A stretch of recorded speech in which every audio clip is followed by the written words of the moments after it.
Hello, thank you for joining me for Welcoming Week. My name is Mika and I am part of Teahive. Teahive started in January 2020 with the launch with Spice Kitchen Incubator, and I'm here at Square Kitchen going to show you how to make Orange-Cardamom English scones. So English scones are a huge symbolism in British culture. Typically, scones are served with tea during afternoon tea. It's a meal between lunch and dinner, and it's a time where people can relax and just enjoy and socialize if they can.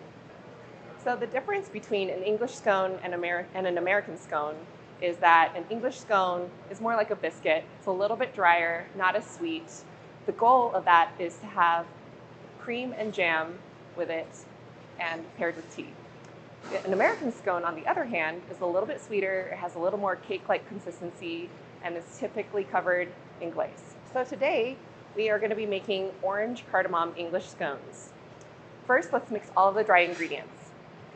You're going to mix all your all-purpose flour,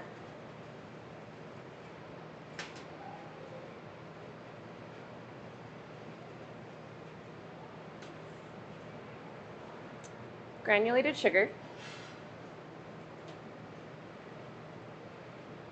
cardamom powder,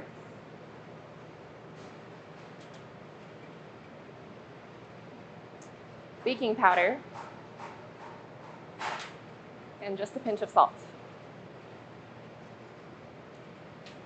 All right, so once we have all of the ingredients combined, we're going to take cold butter. We're going to chop it up into little cubes. And we're going to add it to the flour mixture.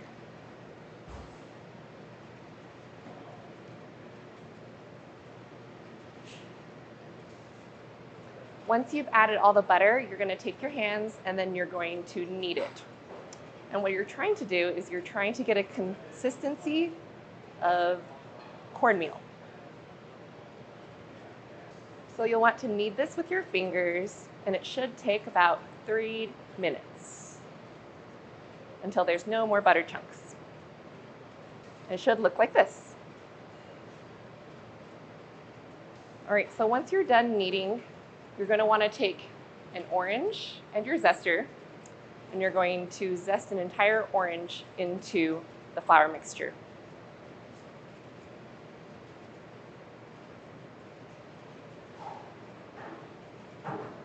All right, so now we are going to crack 2 eggs, and then we're going to add a 1/4 cup of milk.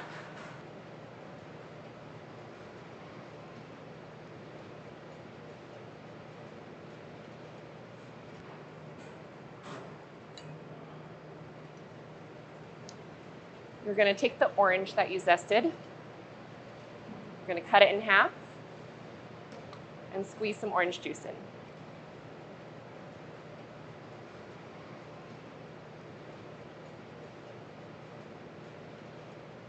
Okay. Once that's all incorporated, you're going to add your wet ingredients into your dry ingredients and mix thoroughly.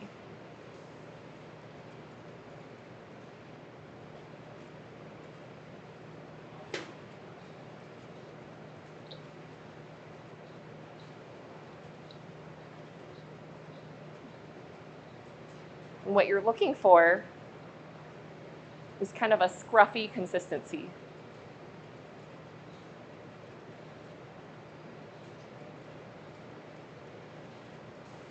If your dough looks too dry and it doesn't stick to each other, you'll want to add some more of your orange juice into your dough. But otherwise, it should look like this, and it should stick together when you press it. Okay, so once you've got a scruffy mess, what you'll want to do is pour your dough onto a silpat.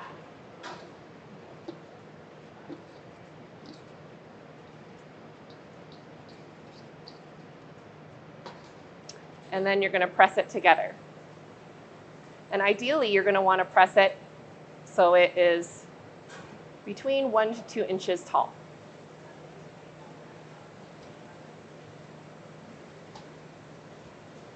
All right. And then with a 2 to 2.5 inch cutter, we're going to cut each English scone without twisting. When you cut and you twist it, it is going to turn out lopsided. So you want to make sure you cut nice and straight. And then when you put it on your baking sheet, you ideally want to put it upside down so that it grows tall. If you don't have a silpat, you can lightly flour your countertop and then press it out. And if you don't have a cutter, what you can do is you can shape it into a circle and you can cut it into little triangles, like a pizza, so that you can place your little triangles on the cookie sheet. So you might think that English scones are always round, but actually it's kind of what you make it. They can be all different shapes and all different sizes. Different people have different interpretations of it, but I like mine a little bit more rustic looking. So after you bake it, you'll see they're kind of cracked. Some are a little bit uneven, but that gives it a little character. All right, and then the last step before baking time is I'm going to gently brush it with milk. And that's going to kind of give it a little bit of a golden crust to the top after you bake it.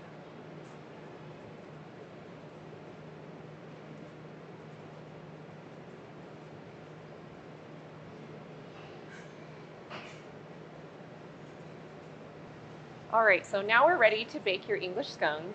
You're going to bake them at 350 degrees for 15 minutes.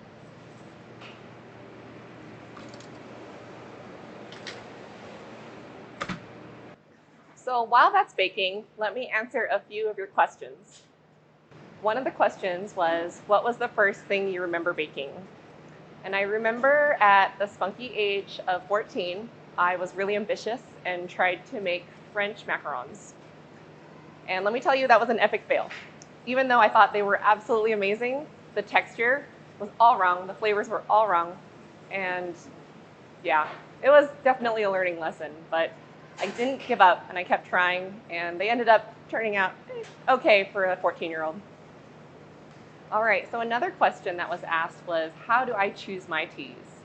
Well, I have done a lot of trial and error, and I've tried to source teas from all sorts of different places, but what I generally look for is the size of the leaf. Oftentimes, if you buy tea out of the tea bag at the grocery store, it's very broken and little fine pieces. The purpose for that is that it's cheaper to produce and that you get the most flavor for the least amount of tea, but you lose all that complexity in the taste. So if you look for something that is more of a full leaf, then you start to get a little bit more complex flavors, being able to taste things like where it was grown, how much sun did it have, how much did it oxidize, and just the whole process of it makes it a little bit more fun. So another one of you guys asked, why do I do this? So I decided to start a British Tea Party experience company because I traveled a lot throughout the world, and one of my favorite things to do is eat. And what better experience than to have food and culture mixed in together. So when I found out about British tea parties, especially afternoon tea while traveling in the UK, I found out that this is just something that makes you feel a little bit different. You can eat food anywhere, but how does food make you feel? And so I wanted to bring that to Utah and give people kind of a unique experience. Unfortunately, I started my business just before COVID, and so I had to pivot my idea a little bit, but people still received this idea really well, and I'm so happy to see so many smiling faces. Even though it's just your eyes smiling behind a mask, I can tell that you really enjoy the food that I make and the tea that I make. In the spirit of Welcoming Week, I highly encourage you to try a cuisine that you've never tried before, whether it be reaching out to your neighbors or going to a new restaurant. go ahead and try something absolutely new. Okay.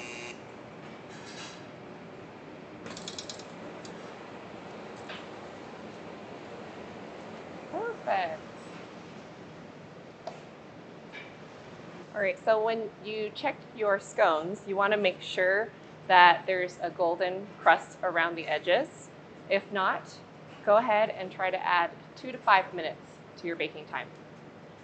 Looking at these, they're a little bit on the light side for me, so I prefer them a little bit more golden. So we're going to put them back in the oven for about 3 more minutes.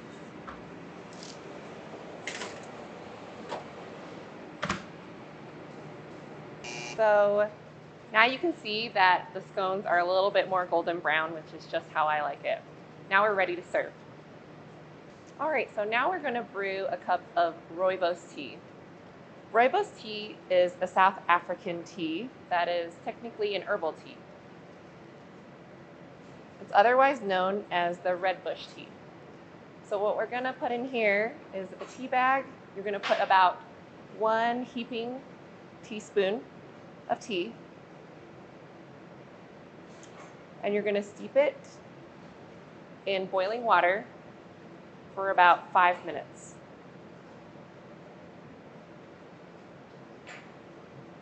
All right, so there's several different kinds of teas, and they all require different temperatures and different steeping times. The ones that require the shortest amount of time are the more delicate ones, things like green tea and white teas, and they also require a lower temperature, typically between 160 to 175. Black teas and herbal teas tend to require a little bit longer steeping time or a little bit hotter temperature, and that's usually anywhere between 200 degrees Fahrenheit to boiling. So even though Rooibos is one of my favorite teas, black tea is still one of the most popular in the UK. I personally prefer Rooibos because it has more of like an earthy taste to it, and you can drink it any time of the day because it's caffeine free. All right, so typically you serve English scones in the afternoon, and with afternoon tea, they're typically the second course of afternoon tea. All right, so now we are ready to have our afternoon tea. I typically take my scones and I break it in half. And you have your cream and your jam. Today I'm using raspberry jam. And here's a huge topic of debate. Do you put your jam on first? And then your cream?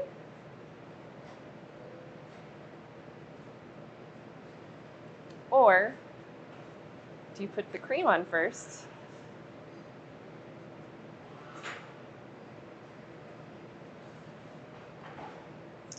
and then the jam?